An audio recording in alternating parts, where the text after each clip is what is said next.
Hi guys, welcome to my channel. I am Sarita Gupta, second year MBBS student at Government Medical College Kolhapur. So basically कैसा है कि आज मैं आप लोग से बायोलॉजी के बारे में बात करने वाली हूँ. बायोलॉजी सब्जेक्ट क्या है और फिर बेसिकली नीट में how much weightage it carries and how we can make the biology as a interesting subject and I will be sharing some tips with you. So basically, as you all know, the biology is a main subject in the NEET examination. It carries a 360 marks. And second thing, many student finds biology as a difficult subject because they think the biology is just about rectification, but it is not completely true.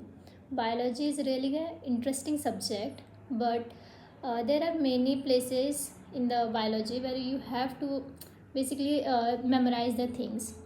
कैसा है कि biology में काफ़ी चीज़ें ऐसी हैं कि अगर तुम बस अगर जैसे वर्ड्स की मीनिंग भी है काफ़ी जगह पे, जैसे example reticulate venation, that reticulate means network like and venation means arrangement of the veins.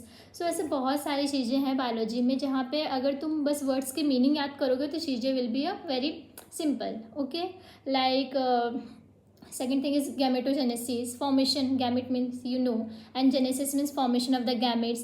And there are many things in the biology, many places in biology where you can just learn the words meaning and you will be done. Okay, so guys, कैसा है कि there is a concept integration. Concept integration means you can use the some part of the previous concept into the next concept. So basically concept integration is very important and you should do the concept integration. And guys, third thing ये है tricks and mnemonics. So basically tricks and mnemonics काफ़ी important role play करते हैं biology को learn करने के लिए. And tricks और निमोनिक क्यों इम्पॉर्टेंट है? बिकॉज एग्ज़ाम में एज यू ऑल नो जो बेसिकली नीट का एग्ज़ाम होता है वो 3 आवर्स का होता है और उसमें जो टाइम का बहुत ज़्यादा प्रॉब्लम होता है कि बेसिकली टाइम बहुत कम रहता है एंड उसमें हमें पूरा फिजिक्स केमिस्ट्री बायोलॉजी सब पूरा अटेम्प्ट करना होता है अच्छे से.